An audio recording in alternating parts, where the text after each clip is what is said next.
नमस्कार दोस्तों, आपका हमारे चैनल दिव्या स्टोरीज पर स्वागत है। हमारी आज की कहानी का नाम है दबाव। मेरा नाम कल्पना है। आज मेरा ससुराल में पहला दिन था और एक नई नवेली दुल्हन की तरह मैं अपनी ससुराल की रसोई बनाने के लिए गई थी। मुझे कुछ मीठा बनाना था ताकि मैं अपने पति का दिल जीत सकूं, क्योंकि मेरे ससुराल में मेरे पति और मेरी सासू माँ के अलावा और कोई नहीं रहता था। मेरी सासू माँ की मानसिक हालत ठीक नहीं थी। वो ज़्यादातर अपने कमरे में ही रहती थी। मेरे पति बहुत अमीर आदमी हैं। वो एक बहुत बड़ी कंस्ट्रक्शन कंपनी चला रहे हैं। मेरी शादी में भी मेरी सासू माँ शामिल नहीं हुई थी। मेरे पति ने कहा था कि वो कहीं जाती नहीं हैं, लेकिन अब मैं चाहती थी कि मैं सबके लिए अपने हाथ से खाना बनाऊं और सासू माँ के कमरे में जाकर उन्हें खुद खाना दूं। मैंने अपनी पहली रसोई बहुत अच्छे से बनाई थी और मैं इसमें सफल भी रही। जैसे ही मेरे पति ने मेरे हाथ का बना नाश्ता खाया, उन्हें बहुत पसंद आया। उसके बाद मैं एक ट्रे में खीर, पूरियाँ और आलू के पराठे रखकर सासू माँ के कमरे की ओर चल दी। मुझे पता था कि सासू माँ कमरे से बाहर नहीं आती, क्योंकि वो बीमार हैं। लेकिन जैसे ही मैं उनके कमरे का दरवाज़ा खोला, मेरे सामने मेरी सासू माँ खड़ी थी। उनके बिखरे हुए बालों में, काँपते हुए हाथों में और आँखों में एक अजीब-सा डर। मैं कमरे के अंदर गई और उनके पैर छुए। मुझे देखकर वो डर गई और एक कदम पीछे हट गई। मैंने कहा, "मम्मी जी, आप मुझसे डरिए मत। मैं कल्पना हूँ, आपकी बहू। नहीं, मैं सिर्फ़ आपकी बहू नहीं, बल्कि आपकी बेटी जैसी हूँ।" मेरी बात सुनकर उन्होंने अपने कान छुए और ज़ोर-ज़ोर से चिल्लाने लगी, "मेरी बेटियाँ, बेटियाँ, कहाँ हैं मेरी बेटियाँ? कहाँ खो गई हैं मेरी बेटियाँ? मेरी बेटियों को वापस लाओ।" उनकी आवाज़ में इतना दर्द था कि मैं सन्न रह गई। मुझे पता था कि मेरी सासू माँ मानसिक रूप से ठीक नहीं हैं, लेकिन न जाने क्यों उन्हें पहली बार देखकर मुझे ऐसा लगा जैसे उनके अंदर बहुत गहरा दुःख छुपा हुआ है। लेकिन वो मुझे मेरी बेटी क्यों कह रही थी? मैं उनके थोड़ा और पास गई। मैंने कहा, "मम्मी जी, आप आराम से बैठ जाइए। मैं आपके लिए खाना लेकर आई हूँ।" लेकिन उन्होंने मुझे पीछे धक्का दे दिया और बोली, "मेरी बेटियों को लाओ।" फिर बेटियाँ चली गई। वो दुल्हन बनकर आई थी। एक-एक करके मेरी सारी बेटियाँ मुझसे अलग कर दी गई। मेरा बेटा भी मुझे छोड़ गया। मेरा पूरा परिवार बिखर गया। ये कहते हुए वे ज़ोर-ज़ोर से चिल्ला रही थी और रो रही थी। इतने में मेरे पति उमेश कमरे में आ गए और उन्होंने मुझे और अपनी माँ को एक साथ देखा तो हैरान रह गई। उन्होंने तुरंत अपनी माँ को पकड़कर बिस्तर पर बिठाया और उन्हें शांत कराने लगे। मेरे पति उमेश अपनी माँ को समझाने लगे और बोले, "मम्मी, चुप हो जाइए। ये आपकी बहू है, मेरी पत्नी कल्पना। मम्मी खाना लाई है आपके लिए।" लेकिन मेरी सासू माँ किसी पागल औरत की तरह व्यवहार कर रही थी। अब मुझे पूरा यकीन हो गया था कि वो सच में मानसिक रूप से बीमार हैं। लेकिन उनका ऐसा अजीब बर्ताव देखकर मैं बहुत डर गई थी। मैं उनके कमरे से बाहर आ गई, क्योंकि मेरे पति ने कहा था, "कल्पना, तुम यहाँ से जाओ। मैं मम्मी को खुद खाना खिलाऊँगा।" मैं आकर अपने कमरे में बैठ गई। थोड़ी देर बाद उमेश कमरे में आए और मेरे पास बैठ गए तो उन्होंने कहा, "तुम्हें किसने कहा था कि मम्मी के कमरे में खाना लेकर जाओ? तुम नौकरानी के हाथ भी खाना भिजवा सकती थी ना?" मैंने कहा, "उमेश, मुझे नहीं पता था कि मम्मी मेरी बात सुनकर अपना होश खो बैठेंगी। मैं तो अपने हाथों से उन्हें खाना खिलाने गई थी।" मेरे पति ने कहा, "आइंदा कभी मम्मी के कमरे में मत जाना। उनकी तबीयत ठीक नहीं है।" मैंने कहा, "ठीक है, मैं नहीं जाऊँगी।" लेकिन एक सवाल मेरे मन में घूम रहा था। मैंने कहा, "उमेश, क्या तुम्हारा कोई भाई या बहन है?" इस पर मेरे पति एकदम से 1 सेकंड के लिए चुप हो गए। उन्होंने कहा, "नहीं, ना कोई मेरा भाई है और ना कोई बहन। तुम मुझसे ये सवाल क्यों पूछ रही हो?" मैंने कहा, "क्योंकि जब मैंने तुम्हारी माँ से कहा कि मैं आपकी बेटी जैसी हूँ, तब वो ज़ोर-ज़ोर से चिल्लाने लगी और रोते हुए कहने लगी कि मेरी बेटियों को वापस लाओ। मेरी बेटियाँ कहीं खो गई हैं और मेरा बेटा भी मुझे छोड़ गया है। इसका क्या मतलब है?" उन्होंने कहा, "कल्पना, तुम कैसी अजीब बातें कर रही हो? बिना मैंने तुम्हें बताया था ना कि माँ की मानसिक हालत बहुत खराब है। डॉक्टर ने तो ये तक कह दिया कि उन्हें पागल खाने में भर्ती करा दो, लेकिन मैं अपनी माँ को खुद से दूर नहीं कर सकता। मैंने कहा, उमेश, मैं चाहती हूँ कि मम्मी का इलाज घर पर ही हो, लेकिन क्या करूँ? लगता है अब उन्हें किसी मानसिक अस्पताल में भर्ती कराना ही पड़ेगा। उनका व्यवहार दिन ब दिन बिगड़ता जा रहा है। मुझे नहीं पता कि वो अपने आप से क्या-क्या बातें करती है रहती हैं।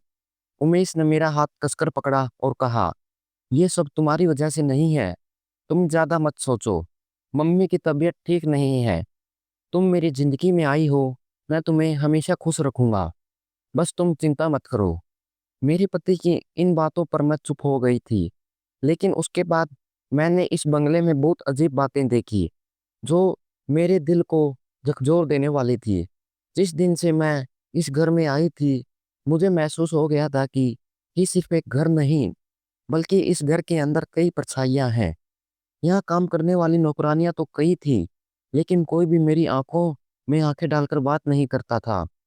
और मेरी सासू माँ की हालत ऐसी थी कि उनके कमरे के पास से गुजरते हुए भी ऐसा लगता जैसे किसी के कदमों की आवाज़ आ रही हो। जैसे कोई अकेलापन इस घर को पूरी तरह जकड़ चुका हो। ऐसा महसूस होता जैसे कोई धीमी आवाज़ में बात कर रहा हो। मुझे नहीं पता था क्यों, लेकिन 2-3 रातों से मुझे ऐसा लगने लगा था जैसे कोई रात में बातें करता है। मैंने खुद को समझा लिया कि शायद ये सब नए माहौल की वजह से हो रहा है। एक दिन मैं अपने कमरे में अलमारी से कपड़े निकाल रही थी कि तभी दरवाजे पर धीमी सी दस्तक हुई। भाभी जी, चाय लाऊं? एक बूढ़ी नौकरानी थी, जो बहुत बुजुर्ग हो चुकी थी।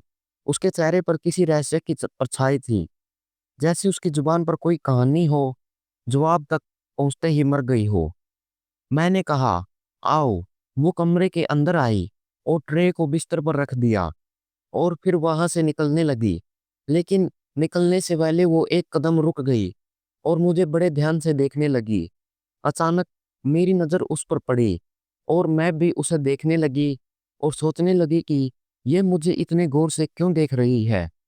लेकिन उसने मुझसे कुछ नहीं कहा और अपनी नज़रें नीचे किए चुपचाप कमरे से बाहर चली गई। मैंने अपना सिर हिलाया और बुदबुदाते हुए कहा, बहुत अजीब औरत है ये। ये कहते हुए मैं दोबारा अपने काम में लग गई। तभी तभी मुझे अपनी सांसों की तेज आवाज़ आवाज़ सुनाई दी और फिर किसी के चीखने की आवाज़ आई, जो मेरी सासू माँ के कमरे से आ रही थी। मैं तुरंत उनके कमरे की तरफ दौड़ी। जैसे ही मैं उनके कमरे में पहुंची, देखा कि वो अपने कमरे के एक तरफ सोफे पर बैठी थी और जोर-जोर से हंस रही थी, दीवार की तरफ देखकर। और फिर अचानक जोर से चिल्ला रही थी और किसी से बातें कर रही थी और कह रही थी कि तुम लोग मुझसे मिलने कब आओगे? सुरेश, सीमा, नीतू और गीतिका, तुम चारों कहाँ चले गए? अपनी माँ को यहाँ अकेला छोड़कर। तुम्हारा भाई तो यहाँ है, लेकिन मुझे तुम सबकी बहुत याद आती है। मेरे बच्चों, कहाँ चले गए तुम सब? उनकी ये बातें सुनकर ऐसा लगा जैसे मेरा दिल धड़कना भूल गया। मेरी सासू माँ जोर-जोर से रो रही थी और अपने बच्चों को याद कर रही थी। अचानक उनकी नज़र मुझ पर पड़ी और वो एकदम चुप हो गई, जैसे किसी ने उनके मुंह पर ताला जड़ दिया हो। और फिर तुरंत गुस्से में मुझ पर चिल्लाने लगी, तू यहाँ क्या कर रही है? जा यहाँ से, बाहर निकल। मैं कुछ नहीं बोली, बस चुपचाप उनके कमरे का दरवाज़ा बंद किया और धीरे-धीरे अपने कमरे की ओर लेट गई। लेकिन मेरे मन में उनकी कही बातें गूंजने लगी।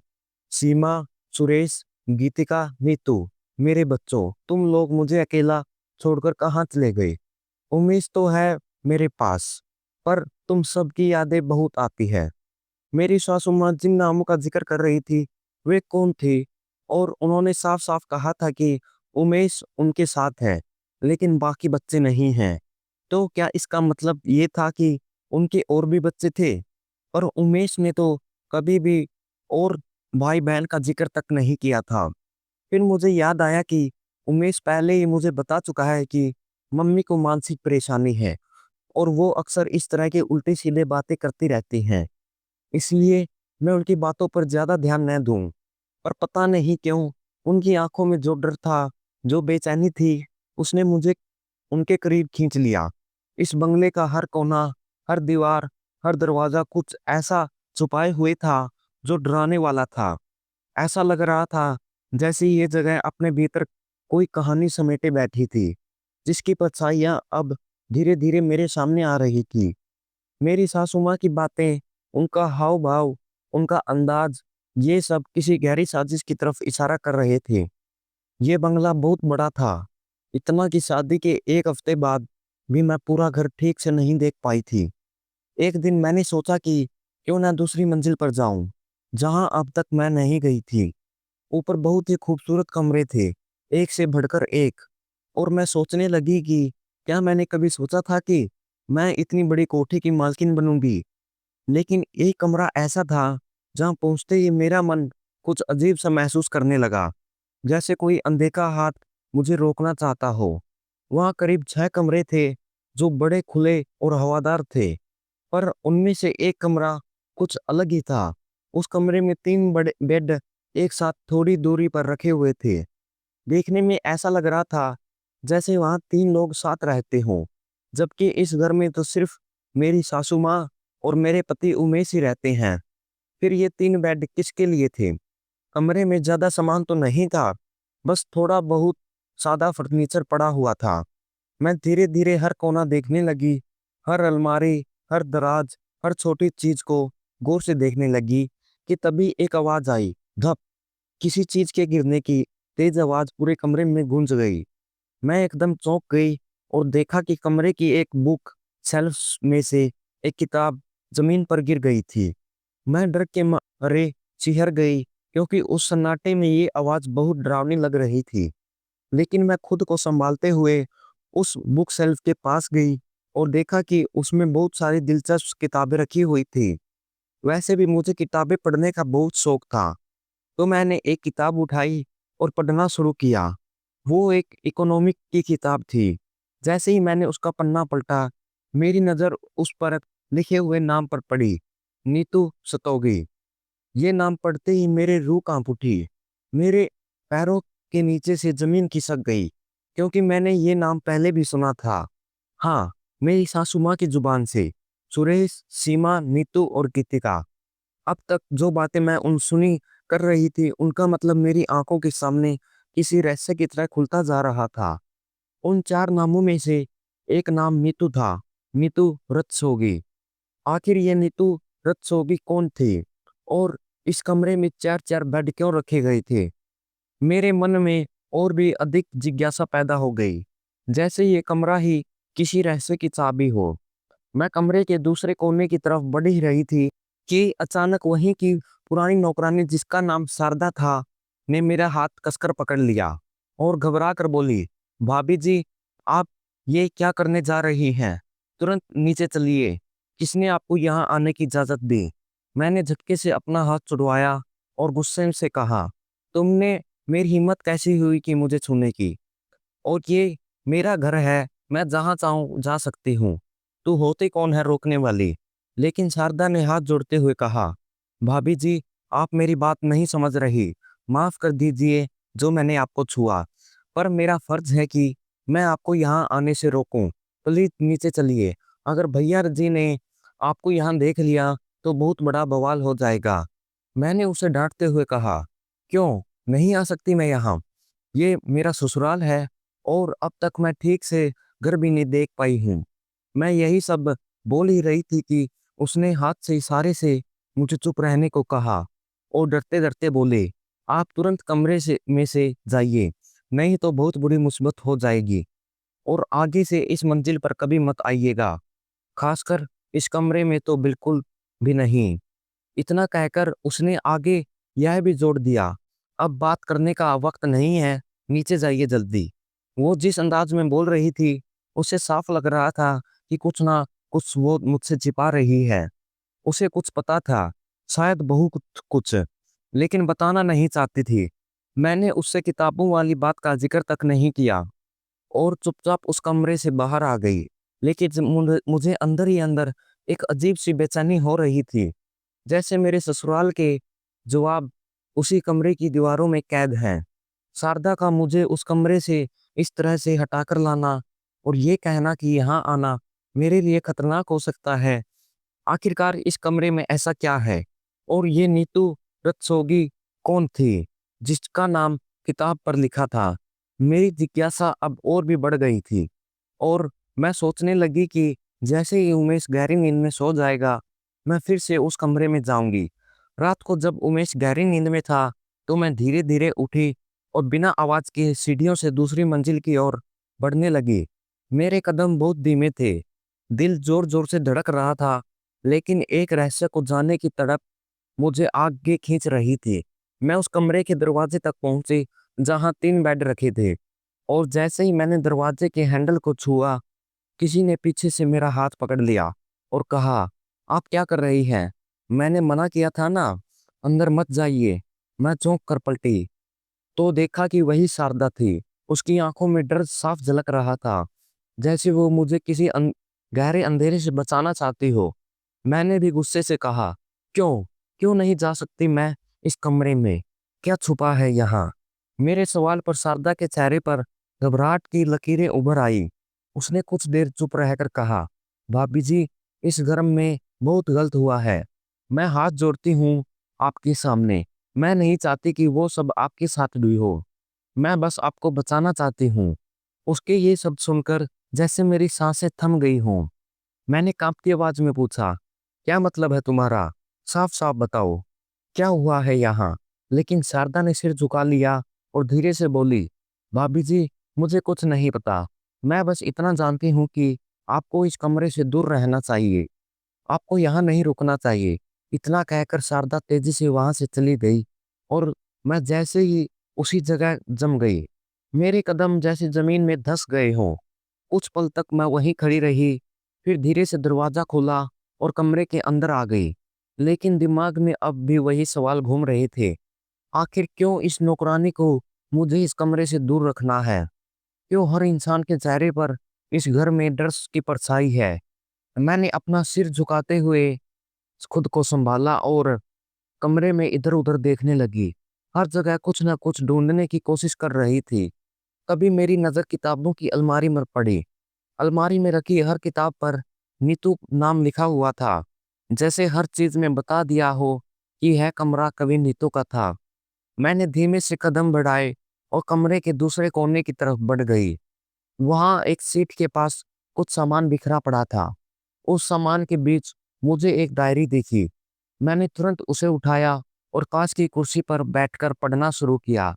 डायरी का पहला ही पन्ना जैसे मेरी रूह तक को झकझोर गया, क्योंकि उस पर नाम लिखा था, गीतिका, गीतिका रत्तोगी, वर्ल्ड, और नीचे एक वाक्य, युवावस्था तक का सफर सुखद था, पर उसके बाद जो हुआ, उसने मेरे पैरों तले जमीन खींच ली। यह वाक्य पढ़ते ही मेरा दिल जोर-जोर से धड़कने लगा, क्योंकि इसमें 3 बहनों का जिक्र था, नीतू, गीतिका और सीमा। साथ ही 2 भाइयों का नाम भी था, सुरेश और उमेश, जिनके आगे भैया लिखा हुआ था। मैं एकदम चौंक गई, क्योंकि उमेश सत्सोगी यह तो मेरे पति का नाम था, पर जो बातें आगे लिखी थी, वो मुझे विचलित कर रही थी। उसमें लिखा था कि मुझे कुछ भी ठीक नहीं लग रहा। ये बहुत अजीब बात है कि मेरी दोनों बहनों की शादी हो चुकी है और दोनों ही कभी अपने ससुराल से लौटकर नहीं आई। मम्मी दोनों को बहुत याद करती हैं। अब मेरी भी शादी तय हो गई है। क्या मेरे साथ भी वही होगा? क्या मैं भी ससुराल जाकर गुम हो जाऊंगी? मुझे डर लग रहा था। ऐसा लग रहा था जैसे कुछ अनहोनी होने वाली हो। पता नहीं क्यों, इस घर में मुझे एक अजीब-सा वहशीपन महसूस होता है। मेरी सांसें थम गई जैसे, और जैसे ही मैंने अगला पन्ना पलटा, वो डायरी का आखिरी पन्ना था, जिस पर केवल 2 लाइनें लिखी थी। मुझे पता चल गया है, मेरी बहनों के साथ क्या हुआ था। कुछ बहुत बुरा हुआ है मेरी बहनों के साथ। मैं भगवान से दुआ करती हूँ कि ऐसा किसी के साथ न हो। उस इंसान ने रिश्तों को तार-तार कर दिया। मैं उसे कभी माफ़ नहीं करूँगी, क्योंकि अब मुझे यकीन है कि वो अब मुझे भी मारने की तैयारी कर रहा है। ये 2 लाइनें पढ़कर मेरा शरीर काँप उठा। मेरी उँगलियाँ सिहर गई। ये वही लड़की थी जिसने इस घर की सारी सच्चाई जान ली थी, लेकिन उसके बाद शायद उसे भी चुप करवा दिया गया। डायरी का आखिरी पन्ना अधूरा रह गया था, लेकिन उसमें लिखे हर शब्द के पीछे एक चीख छुपी थी, एक रहस्य दफन था। और उस रहस्य का हिस्सा शायद मेरा पति भी था या उसके परिवार का कोई सदस्य। ये सोचते ही जैसे मेरे पैरों के नीचे की जमीन खिसक गई। तो इसका क्या मतलब है?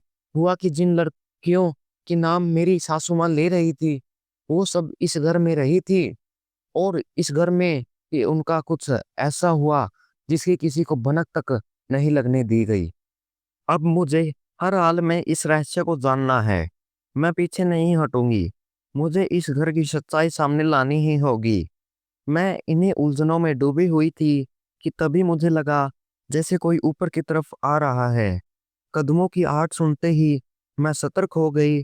बिना समय गवाए मैंने डायरी को उसी जगह पर वापस रखा, जैसे कुछ हुआ ही नहीं, और धीरे धीरे दबे कदमों से कमरे से बाहर निकल आई। लेकिन अब मेरी नींद और चैन दोनों गायब हो चुके थे, क्योंकि अब मुझे यकीन हो गया था कि इस घर में कुछ बहुत गहरा और खतरनाक छुपा हुआ है, जिसे जानना मेरे लिए जरूरी ही नहीं, जिंदगी और मौत का सवाल बन चुका है। उस रात के बाद मैं पूरी रात सो नहीं सकी। मेरी आंखों में नींद जैसे गुम हो गई थी, क्योंकि दिमाग में लगातार यही सोच चल रही थी कि आखिर इस घर में हो क्या रहा है और पहले क्या हो चुका है। मैं सारे सुरागों को जोड़ने की कोशिश कर रही थी, लेकिन कोई हल नहीं निकल रहा था। जैसे हर कड़ी अधूरी हो और कोई अदृश्य ताकत हो जो उन्हें जोड़ने से रोक रही हो। ये घर केवल ईंट पत्थरों से बना एक ढांचा नहीं था, बल्कि आने वाली किसी भयानक कल की वो पगडंडी थी, जिससे भीतर कई ऐसी सच्चाइयां दबी थी जिनकी शीशियां सुनी जा सकती थी। ये कोई मामूली बात नहीं थी। ये एक ऐसा रहस्य था जो अंधेरे में दफन था, लेकिन उसकी हकीकत मुझसे छिपी हुई थी। इस घर में अजीब अजीब सी आवाजें सुनाई देती थी। मेरी रातें अब डरावनी होती जा रही थी। जैसे ही मैं सोने जाती, जैसे ही कमरे का दरवाजा बंद करती, मेरे कानों में किसी के बोलने की आवाजें, किसी के कर्राने और कभी-कभी रोने की सिसकियां गूंजने लगती थी। शुरू-शुरू में मैंने खुद को समझाने की कोशिश की कि ये सब मेरे दिमाग का वहम है, लेकिन अंदर से मुझे पता था कि ये सब सामान्य नहीं है। कुछ ऐसा था जो मुझे दिखाई नहीं दे रहा था, पर महसूस जरूर हो रहा था। फिर धीरे-धीरे मेरे सपनों ने भी एक जगह अजीब मोड़ ले लिया। ऐसे सपने आने लगे जो हद से ज्यादा असली लगते थे, जैसे मैं किसी बीते हुए कल को फिर से जी रही हूँ। उस रात भी कुछ ऐसा ही हुआ। जैसे ही मैंने आंखें बंद की, मैं खुद को एक वीरान जगह पर खड़ी पाई। मेरे सामने एक पुराना दरवाजा था जो खुद ब खुद खुल गया, और उस दरवाजे पर एक लकड़ी लड़की खड़ी थी। उसकी आंखों में डर था, बाल बिखरे हुए थे और चेहरा आंसुओं से भीगा हुआ था। वो बस यही कह रही थी, प्लीज मुझे बचा लो। फिर उसके पीछे एक और लड़की खड़ी हो गई। उसने भी हाथ जोड़कर वही शब्द कहे, प्लीज हमें बचा लो। मैं कुछ समझ पाते उससे पहले ही एक तीसरी लड़की उनके पीछे खड़ी हो गई। वो भी रोते हुए मुझसे यही कह रही थी, प्लीज मुझे भी बचा लो, क्योंकि सिर्फ तुम ही हमें बचा सकती हो। मैं डर गई। मैंने वहां से भागने की कोशिश की, लेकिन तभी अचानक किसी ने उन तीनों लड़कियों के हाथ पकड़कर उन्हें अंधेरे में खींच लिया। तीनों चीख रही थी, लेकिन अंधेरे ने सब कुछ निगल लिया। मैं चीखते हुए उठ बैठी। सांसें तेज चल रही थी, माथे पर पसीना था और पूरा शरीर कांप रहा था। ये सपना नहीं था, जैसे कोई छिपी हुई सच्चाई थी जो एक अंधे पर्दे के पीछे मौजूद थी। मेरा दिल बार बार यही पूछ रहा था कि क्यों मुझे सपने में सिर्फ तीन ही लड़कियां दिखी। कौन थी ये तीनों लड़कियां? क्या ये वही तीन बहनें थी, नीतू, गीतिका और सीमा? क्या इनकी आत्मा मुझसे कुछ कहना चाहती है? क्या मेरी किस्मत अब उनके रास्ते से जुड़ चुकी है? मैंने ठान लिया कि अब मैं इसके बारे में उमेश से बात करूंगी, क्योंकि अब चुप रहना मेरे बस की बात नहीं थी। अगले दिन जब हम दोनों नाश्ते की मेज पर बैठे थे, मैंने हिम्मत जुटाकर कहा, उमेश, मुझे बहुत अजीब अजीब सपने आते हैं।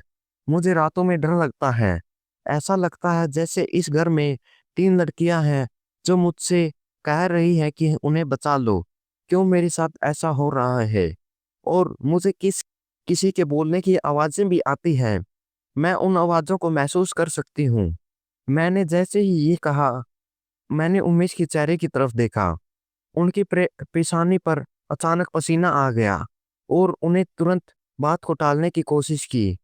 वो बोला, तुम्हारी तबीयत ठीक नहीं है। मैं तुम्हें डॉक्टर के पास ले चलूंगा। चिंता मत करो, सब ठीक हो जाएगा। वो उठने ही वाला था कि मैंने उसका हाथ पकड़ लिया और उसे दोबारा बैठने को कहा। मेरी आवाज में अब डर से ज्यादा दृढ़ता थी। मैंने कहा, उमेश, मैं जानती हूँ कि इस घर में कुछ बहुत अजीब हो रहा है। कुछ ऐसा जो मुझे दिखा तो नहीं रहा, लेकिन महसूस हो रहा है।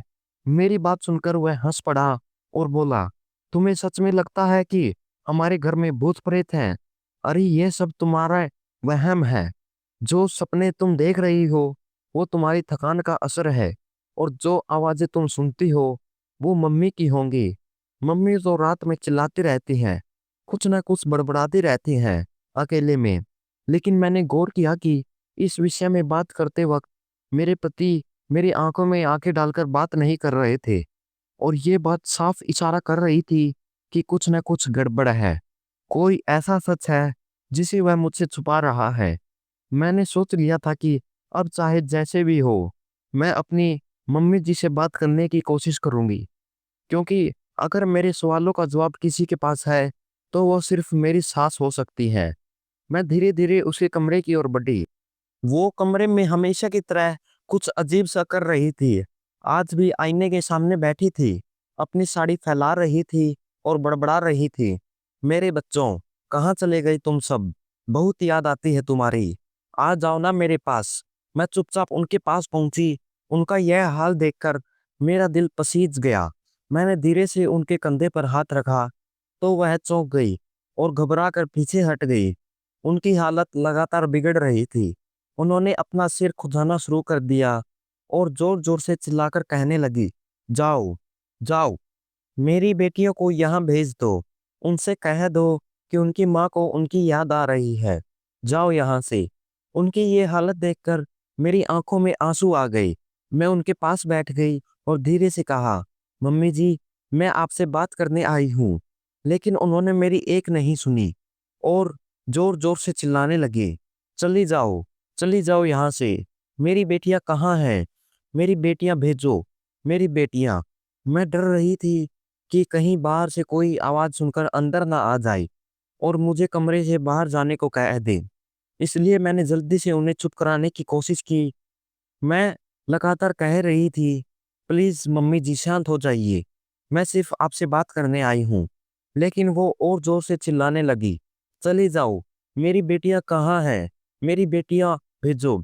मैंने फिर से उन्हें हल्के से झंझोड़ा और पूछा, आपकी बेटियां कहाँ हैं? इस पर वह अचानक एकदम शांत हो गई और फिर हंसते हुए बोली, तुम जानती हो ना मेरी बेटियां कहाँ है, तो जल्दी से उन्हें ले आओ।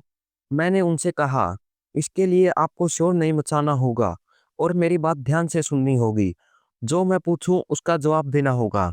मेरी बात सुनकर उन्होंने मुझे आश्चर्य से देखने लगी, जैसे उन्हें यकीन नहीं हो रहा हो कि कोई उनकी बात सुनने आया है।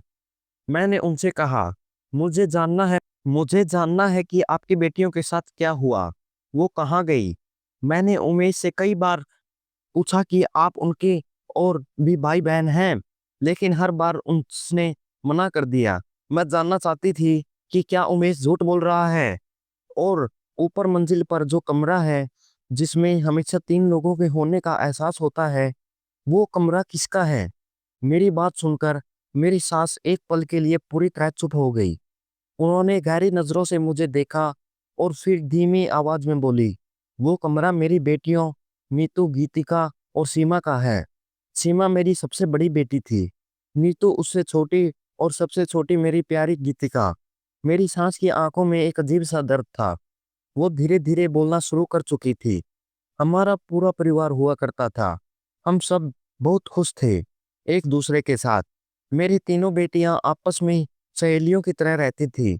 उनके बीच कभी कोई झगड़ा नहीं हुआ, कोई शिकायत नहीं। वह हंसी खुशी से भरा घर था हमारा। फिर मेरे पति की मौत हो गई। उस समय हमारा बहुत बड़ा बिजनेस था, बहुत पैसा, जमीन जायदाद, घर में किसी चीज की कोई कमी नहीं थी। सब कुछ था हमारे पास।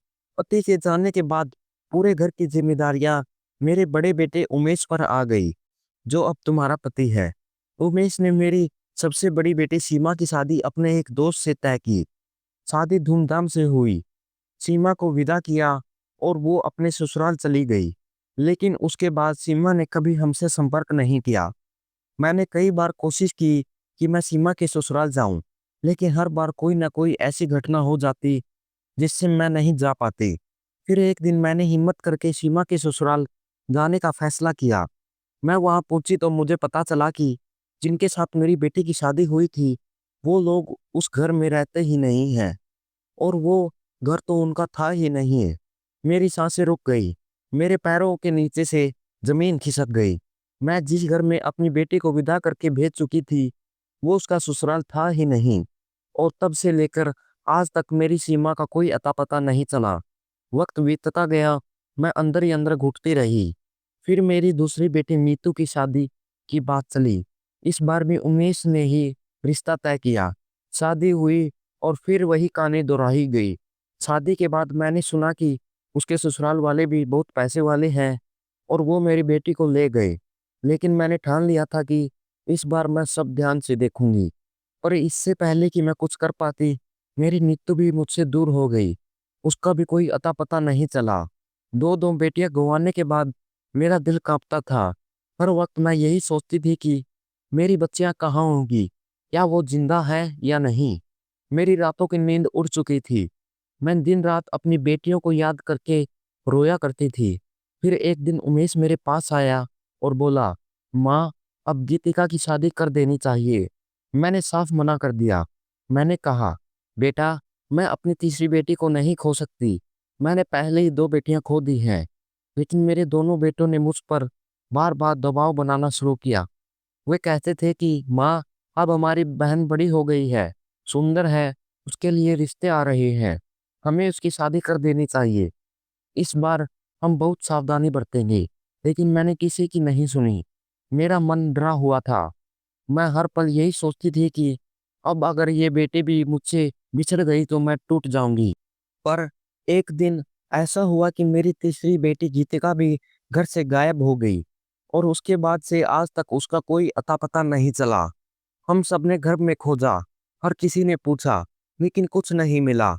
वो रात का समय था। गीतिका अपने कमरे में सो रही थी। न तो किसी ने उसे बाहर जाते देखा, न भी किसी ने उसे अंदर आते देखा। वो जैसे अपने कमरे में सोने गई थी, फिर कभी वापस नहीं आई। क्योंकि घर के मेन गेट पर कैमरे लगे हुए थे, पुलिस ने भी जांच की, हर जगह खोजबीन हुई, लेकिन मेरी गीतिका का कोई कुछ पता नहीं चला। न कोई सुराग, न कोई खबर। मेरा दिल जैसे अंदर ही अंदर मर गया। तीन तीन बेटियां मुझसे एक एक करके छिन गई, और मैं कुछ नहीं कर सकी। मेरी सास की बातें सुनकर मेरा पूरा शरीर कांपने लगा था। उनकी आंखों में आंसू थमने का नाम नहीं ले रहे थे। वो बहुत ही दर्द और टूटे हुए मन से बोल रही थी। तीनों बेटियों को खो देने का ऐसा सदमा लगा कि मैं धीरे धीरे पागलों की तरह व्यवहार करने लगी। मुझे हर जगह सिर्फ मेरी बेटियां ही दिखाई देती हैं। मैं हर वक्त अपनी बेटियों को याद करती रहती हूँ। बेटा, मैं तुमसे हाथ जोड़ती हूँ, मेरी बेटियों को मुझे वापस ला दे। मैं पागल नहीं हूँ बेटा। हालत और बेटियों से हुई ये दूरी ही है जिसने मुझे ऐसा बना दिया है। और उस पर से मेरे दोनों बेटे भी मुझसे अलग हो गए। मैं हैरान होकर सासू माँ की ओर देखने लगी। मैंने कहा, दोनों बेटे? आपके तो सिर्फ एक ही बेटा है, उमेश। मेरी सास ने मेरी आंखों में देखकर कहा, बेटा, वो तुमसे झूठ बोल रहा है।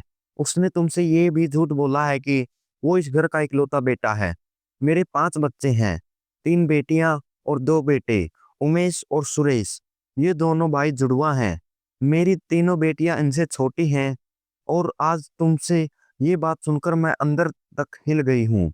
मुझे पूरा यकीन हो गया है कि उमेश ही मेरी बेटियों का हत्यारा है। मुझे उमेश पर शक है बेटा, क्योंकि वही था जिसने अपनी बहनों की शादी करवाई थी। और जब भी मैंने उससे अपनी बेटियों से मिलने की बात कही, तो वो मुझे टाल देता, कहता कि बेटियों के ससुराल नहीं जाया जाता। मैं फिर काँपती हुई आवाज़ में बोली, फिर सुरेश कहाँ है? सुरेश का क्या हुआ? मेरी सास ने अपनी आंखें नीची कर ली और बोली, बेटा वो जेल में है। मैं सुनकर सन रह गई। मेरी सास ने आगे कहा, सुरेश ने अपने पिता के बिजनेस में गड़बड़ी कर दी थी। कुछ ऐसा नुकसान किया, कुछ फर्जीवाड़ा किया, जिसकी वजह से मेरे पति के बिजनेस पार्टनर ने उसे पुलिस को सौंप दिया और फिर उसे जेल हो गई। अब उमेश घर में ही रहता था। वो कभी मेरे पास नहीं आता, मुझसे बात भी नहीं करता। हमेशा मुझे इस कमरे में बंद करके रखता है। हमेशा मुझे इस कमरे में बंद करके रखता है। मेरी बेटियां जब चली गई, तब मैं बिल्कुल अकेली हो गई और फिर मेरा बेटा भी मुझसे दूर हो गया। उमेश ने मुझे इस बंद कमरे में पागल बना दिया बेटा। मुझसे बात नहीं करता, बस ताले में बंद कर देता है। ये कहते कहते मेरी सास फूट फूट कर रोने लगी। उनके शब्दों का मतलब साफ था कि उमेश के और भी भाई बहन हैं और उसने मुझसे हर बात झूठ बोला। मैं सोचने लगी कि अगर मेरी सास झूठ बोल रही है होती तो उनके कहने का तरीका इतना दर्द भरा और सच्चाई से भरा नहीं होता। फिर यह सवाल मेरे मन में बार बार गूंजने लगा, उमेश ने ऐसा क्यों किया? क्यों उसने अपने ही खून की बहनों को ऐसे गायब करवा दिया? क्या सच में उसने ही उन्हें मरवाया दिया? और अगर ऐसा है तो कहाँ है वो सबूत? कहाँ है उसके झूठ के निशान? और फिर मेरा देवर सुरेश, जिसने कभी मुझसे इसका जिक्र तक नहीं किया, क्या वो भी जिसमें शामिल था? मैं भारी मन से अपनी सास को ढांढस बंधाकर उसके कमरे से बाहर निकल आई। मेरा सिर जैसे भारी हो चुका था। मैं सोचने लगी कि क्या वाकई में मेरी सास जो कह रही थी वो सच था। आज जिस तरह से उन्होंने अपने और अपने बच्चों के बारे में सब कुछ ऐसी एक सांस में कह डाला, कहीं भी मुझे ऐसा नहीं लगा कि वो पागल हैं। और अगर सच में वो पागल होती तो इतना स्पष्ट और सटीक वर्णन वो कभी नहीं कर पाती।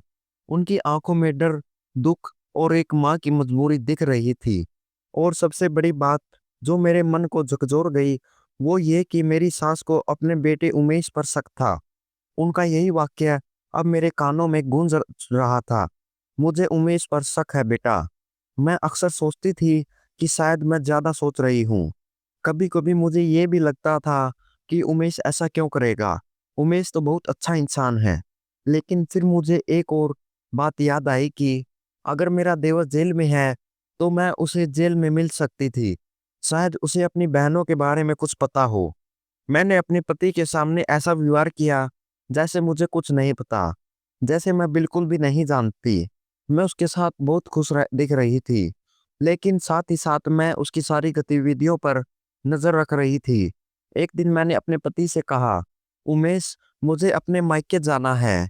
बहुत दिन हो गए, मैं वहां नहीं गई। क्या मैं जा सकती हूँ? मेरे पति ने मुझे अनुमति दी। उन्होंने कहा, ठीक है, लेकिन जल्दी वापस आना। आज मैं जल्दी ऑफिस से आऊंगा, फिर दोनों बाहर साथ डिनर करेंगे। मैंने कहा, ठीक है, और वो ऑफिस चले गए। उसके बाद मैं पुलिस स्टेशन गई। वहां मैंने अपने देवर के बारे में सारी जानकारी जुटाई। मेरी सास ने मुझे बताया था कि उमेश और सुरेश दोनों जुड़वा भाई हैं। इसका मतलब ये था कि मेरे देवर का रूप भी मेरे पति जैसा ही होगा। तो मैंने पुलिस इंस्पेक्टर से कहा कि मैं चाहती हूँ कि मुझे सुरेश से मिलवाया जाए। मुझे उनसे कुछ बात करनी है। मैंने कुछ पैसे दिए और पुलिस इंस्पेक्टर से कहा कि मुझे सुरेश से मिलने का इंतजाम करें। पुलिस इंस्पेक्टर ने मुझे जेल भेज दिया और मुझे सुरेश के सेल के पास ले जाकर दिखाया। मैंने देखा कि सुरेश जेल के कमरे में सलाखों के पीछे बैठा था। जब मुखबिर गया और उसने सुरेश से कहा कि उसकी फैमिली से कोई मिलने आया है, तो उसने तुरंत ऊपर देखा और मुझे देखा। मैंने भी उसकी शक्ल को ध्यान से देखा। वह बिल्कुल मेरे पति जैसा दिख रहा था। वह मुझे देखकर थोड़ी देर तक मुझे पहचानने की कोशिश कर रहा था। मैंने कहा, मैं तुम्हारे बड़े भाई उमेश की पत्नी हूँ। वह कुछ देर तक कुछ नहीं बोला। फिर उसने कहा, तो तुम यहाँ मुझसे मिलने आई हो, क्यों? मैंने कहा, मैं अपनी बहनों के बारे में तुमसे कुछ पूछने आई हूँ। क्या तुम अपनी बहनों के बारे में कुछ बताना चाहते हो? देखो, अगर तुम कुछ जानते हो तो मुझे बता दो। हो सकता है कि तुमने अपनी बहनों का अपहरण किया हो। मेरी शब्द सुनकर सुरेश गुस्से से भरा हुआ था। उसने गुस्से में आकर सलाखों को जोर से पकड़ा और कहने लगा, मैंने कुछ नहीं किया। मैं निर्दोष हूँ। जो भी हुआ वह सब तुम्हारे पति ने किया है। मेरे बड़े भाई ने ही किया है। मेरे भाई ने मुझे चोरी का इल्जाम लगाकर जेल में डाला है। उसने ही मेरी बहनों को अपहरण किया है। मैंने पूछा, तुम्हारे पास इसका क्या सबूत है? उसने कहा, मैं खुद इसका जिंदा सबूत हूँ। क्योंकि जब तुमसे मेरी शादी हुई थी तब उमेश ने मुझे बताया था कि हमारे पिता के पास बहुत संपत्ति है और ये सारी संपत्ति हमें दोनों भाइयों को मिल सकती है। मैंने कहा, पिताजी के निधन के बाद ये सारी संपत्ति हम दोनों भाइयों को मिलनी चाहिए। तुम्हारी बातों का क्या मतलब है? फिर उसने मुझे अपनी योजना के बारे में बताया कि बच्चों को पिता की संपत्ति में बराबरी का हक है और मरने से पहले हमारे पिता ने अपनी संपत्ति हमें 5 बच्चों के बराबरी में बांट दी थी। उसने मुझे अपनी योजना के बारे में बताया। उसने कहा कि अगर हम दोनों भाई मिलकर अपनी 3 बहनों को मार देंगे तो उनकी संपत्ति का हिस्सा भी हमारा हो जाएगा। सिर्फ हम दोनों का ही इस संपत्ति का अधिकार होगा और कोई और नहीं। मैंने इसका विरोध किया और कहा कि तुम सही नहीं कर रहे हो। तुम चाहते हो कि हम अपनी बहनों को मार डालें। तुम्हारा क्या मतलब है? मेरी बहनें मुझे बहुत प्यारी है। मैं चाहता हूं कि उन्हें उनका हक भी मिले। मेरी गुस्से से भरी हुई शक्ल देखकर उमेश ने तुरंत अपना रुख बदल दिया। उसने कहा कि वह सिर्फ मजाक कर रहा था, लेकिन मुझे उस दिन ही उसकी नीयत समझ में आ गई थी। मैंने सोचा कि मुझे अपनी बहनों की शादी जल्द से जल्द करानी चाहिए। जब दोनों बहनों की शादी के लिए तैयार हो गई थी तो उन्हें पता चला कि हमारी दोनों बहनों के साथ बड़ा धोखा हुआ था। हमें सभी ने धोखा दे दिया था। मैं अपनी छोटी बहन की शादी के लिए भी पूछती थी, लेकिन इस बार मैं उसे खुद उसके लिए रिश्ता ढूंढने जा रहा था। फिर कुछ समय बाद गीतिका गायब हो गई। हालांकि गीतिका की शादी नहीं हुई थी। गीतिका के गायब होने के बाद जब मैं उसका कमरा ढूंढने गई तो मैंने देखा कि उमेश की शर्ट का टूटा हुआ बटन वहां पड़ा हुआ था। कमरे में कुछ चीजें भी बिखरी हुई थी। जब मैंने अपनी दिमाग की क्षमता का इस्तेमाल किया तो मुझे पता चला कि आज जो शर्ट उमेश पहने हुए था उसका वही बटन टूटा हुआ था। मैंने तुरंत उमेश के पास जाकर उसकी नीयत को समझ लिया। मैंने उसकी कॉलर पकड़ ली और कहा, बताओ, तुमने क्या किया? मेरी बहन को कहाँ ले गए हो? तुमने गीतिका के साथ क्या किया? क्योंकि मुझे पता है कि तुम उसके कमरे में गए थे। उसने मेरी कॉलर पकड़ ली और जोर जोर से हंसने में कहने लगा, मैंने कुछ नहीं किया। तुम मुझे गलत समझ रहे हो। हो सकता है कि मेरी शर्ट का बटन टूट गया हो। मैं गीतिका के कमरे में गया था जब वह सोने जा रही थी। मैं उससे बात करना चाहता था, लेकिन मुझे नहीं पता था कि वह कहाँ गई। उस दिन मेरे घर में काफी हंगामा था। हम जब दोनों भाई लड़ रहे थे तो माँ की हालत बिगड़ गई। मैंने उसे अस्पताल ले जाया, लेकिन फिर मुझे यह पता चला कि पुलिस अस्पताल आई थी और मुझे गिरफ्तार कर लिया। पुलिस ने कहा कि तुमने अपने व्यापार में धोखा किया था अपने व्यापारिक साझेदार से और उनके पास उसका सबूत है। पुलिस ने मेरी एक न सुनी और मुझे गिरफ्तार कर लिया। और फिर मुझे समझ में आया कि यह सब मेरे बड़े भाई उमेश ने किया है। उसने जानबूझकर मुझे गिरफ्तार कराया ताकि मैं अपनी बहनों की तलाश न कर सकूं। मैं हैरान हूं कि तुम पर क्या हो गया है। उसने तुम्हें छोड़ दिया, जो अपनी बहनों को नहीं छोड़ा, जो अपने भाइयों को नहीं छोड़ा, जो अपनी माँ का भी ध्यान नहीं रखता। अगर तुम ये सब नहीं करोगी तो कौन जानता है कि वह भविष्य में तुम्हारे साथ क्या करेगा। मुझे विश्वास करो, मैं निर्दोष हूँ। हाँ, तुम्हें अपनी पूरी कोशिश करनी चाहिए खुद को बचाने के लिए, क्योंकि तुम एक झूठ और चालाक आदमी के साथ रह रही हो। वह बहुत चतुर है और कभी भी तुम्हारे साथ कुछ भी कर सकता है। सुरेश के शब्दों को सुनकर तो जैसे मेरे पैरों तले जमीन खिसक गई। तभी एक कांस्टेबल आकर बोला, मैम, आपको जाना होगा, आपकी मुलाकात का समय खत्म हो गया है। मैं वहां से वापस आई, लेकिन मैं इस सब के बारे में सोचने को मजबूर थी। क्या मेरा पति सच में आरोपी है? क्या उसने अपनी बहनों के साथ कुछ किया है? मुझे सच का पता लगाना है, लेकिन मैं कैसे पता लगाऊंगी कि मेरी सास और देवर की बातों में सच्चाई है? क्योंकि उनके शब्द तो सीधे सीधे उमेश की ओर इशारा कर रहे थे और मुझे यह भी लगने लगा था कि उमेश ही दोषी है। मैं घर लौट आई और बहुत परेशान बैठी थी। तभी मेरी नज़र शारदा पर पड़ी, जो घर की सफाई कर रही थी। मुझे ऐसा क्यों लगा कि शारदा को सब कुछ पता है, क्योंकि कई बार उसने मुझे ऊपर के मंजिल पर जाने से रोका था। मैंने शारदा को बुलाया और कहा, यहाँ आओ। वह मेरे पास आई। मैंने उसे सामने बैठने के लिए कहा। वह डर गई। मैंने कहा, फिक्र मत करो, तुम सामने बैठ सकते हो। मैंने उससे कहा, तुम्हें पैसे चाहिए? उसने कहा, नहीं नहीं भाभी जी, मुझे पैसे नहीं चाहिए। मैंने कुछ सेकंड तक उसे देखा। मुझे क्यों लगा कि वह मुझसे चोरी चोरी नजरें मिलाकर बात करती है। मैंने कहा, देखो, मेरे पति के 3 बहनें और एक भाई थे। क्या तुम इसके बारे में जानती हो?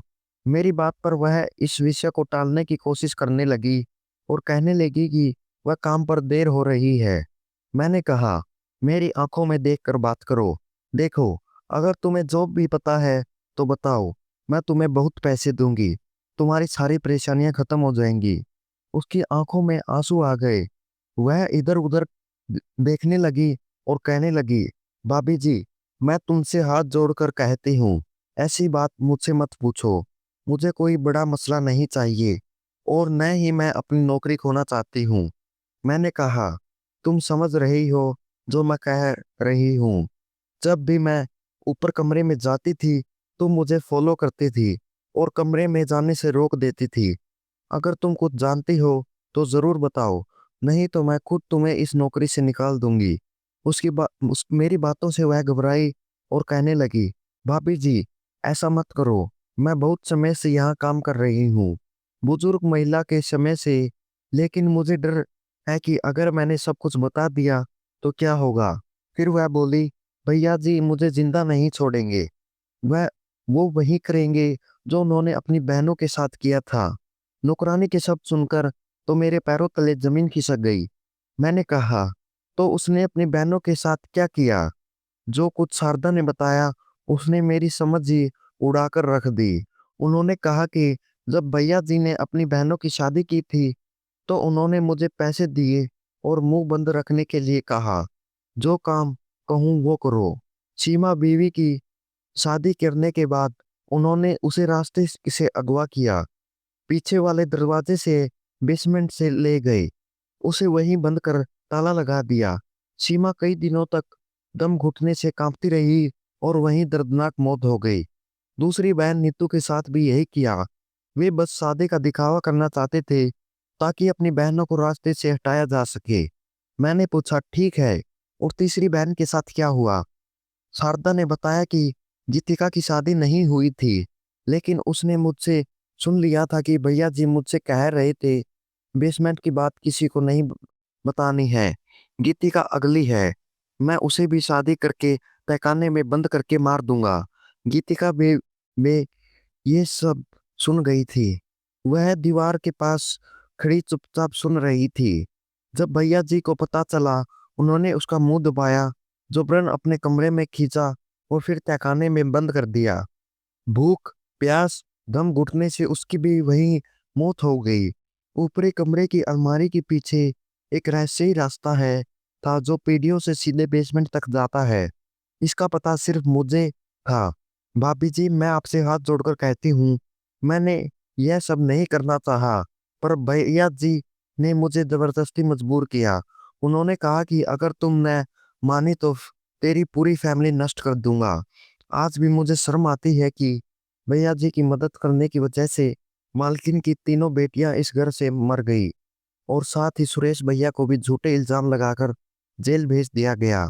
अब मैं हमेशा डरती हूँ कि मालकिन भी पागल होकर मर जाएंगी और कोई नहीं जानेगा इस घर में क्या हुआ। आज भी तीनों बहनों के शव इसी घर में बेसमेंट में पड़े हैं और बेसमेंट उसी तरह बंद पड़ा है। भाभी जी, मैं चाहती हूँ कि भैया जी को सजा मिले। उसने लालच में अपने पूरे परिवार को नष्ट कर दिया। शारदा की यह बात सुनकर मेरे पैरों तले जैसे जमीन खिसक गई। अब मुझे यकीन हो गया कि मैं एक हत्यारे के साथ रह रही हूँ जो इतना प्यार से दिखाता है वह असल में एक हत्यारा निकला। यह सब सोचकर मेरे रोंगटे खड़े हो गए। मैंने ठान लिया कि मैं अब ऐसे व्यक्ति के साथ नहीं रह सकती। लेकिन अगर उसे पता चला कि मैंने पूरा सच जान लिया है तो वह मुझे भी नहीं छोड़ेगा। मेरा पूरा संसार ही पलट गया था। उमेश, जिसे मैं अपना जीवन साथी समझती थी, वास्तव में एक हत्यारा निकला था। उसने केवल संपत्ति में, हिस्सेदारी के लालच में अपनी बहनों को मार डाला था। मुझे सांस लेने में तकलीफ होने लगी थी, लेकिन मैंने खुद को कमजोर नहीं होने दिया।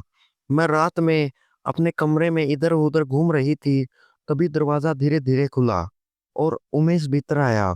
उसने सावधानी से मेरी तरफ देखा और पूछा, क्या हुआ? तुम थोड़ी परेशान लग रही हो। क्या बात है? मैंने मुस्कुराकर उसकी ओर देखा, पर उसकी आंखों में कुछ और ही था। मैंने कहा, अच्छी बात है कि आप खुद को व्यस्त रख रहे हैं। उसने अजीब लहजे में कहा, लेकिन कल्पना, बहुत सवाल पूछना खतरनाक हो सकता है। ऐसा लग रहा था जैसे वह मुझे धमका रहा हो। उसने महसूस कर लिया था कि मैं सच जान गई हूँ, पर मैं चुप नहीं रह सकती। फिर उसने गहरी आवाज में कहा, मुझे पता है कि आज तुम जेल में सुरेश से मिली थी। और उसने सब कुछ बता दिया। मैंने ठंडी आवाज में पूछा, ठीक है, अगर मैं तुमसे पूछूं कि तुम्हारी बहनें कैसे मरी तो तुम क्या जवाब दोगे? वैसे तो तुम कहते हो कि तुम ही अपने माता पिता के इकलौते बेटे हो। मेरे सवाल से वह चौंक कर खामोश हो गया। फिर धीरे से बोला, तुम्हें यह सवाल नहीं पूछना चाहिए था कल्पना, क्योंकि अब मैं तुम्हें जिंदा दिखाऊंगा कि वे कैसे मरी। अब तुम मुश्किल में हो, क्योंकि अब तुम मेरे काम की नहीं रही। अगर मुझे खुद को बचाना है तो मुझे तुम्हें रास्ते से हटाना होगा। उसने मान लिया। हाँ, मैंने संपत्ति के लालच में अपनी तीनों बहनों को मार डाला और पुलिस को रिश्वत देकर अपने भाई को झूठे इल्जाम में जेल भिजवाया।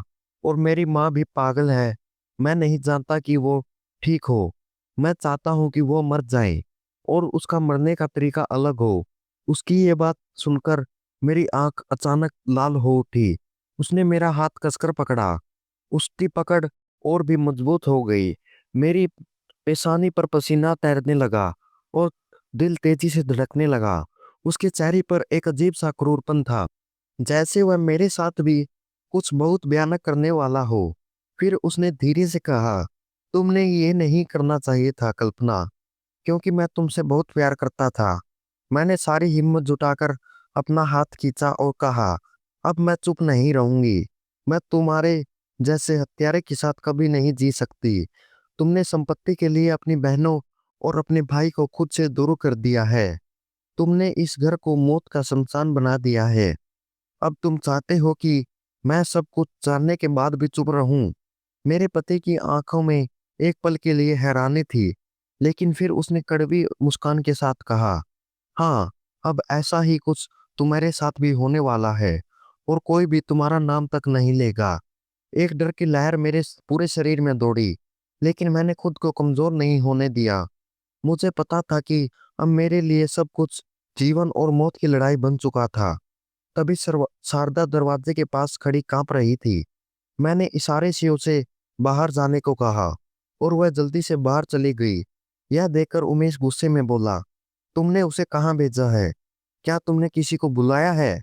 पहली बार मैंने अपनी पति की आंखों में देखा और कहा, हाँ, मैंने पुलिस को बुलाया है, क्योंकि जो तुम मुझसे बात कर रहे थे पुलिस ने अपनी आंखों और कानों में सुन लिया है। एक पल के लिए मेरे पति का चेहरा सफेद पड़ गया, लेकिन फिर उसके मुस्कुराते हुए कहा, पुलिस आने से पहले तुम इस दुनिया में नहीं रहोगी। वह आगे बढ़ा, लेकिन इसी समय दरवाजा जोर से खुला और पुलिस इंस्पेक्टर कमरे में घुस आए।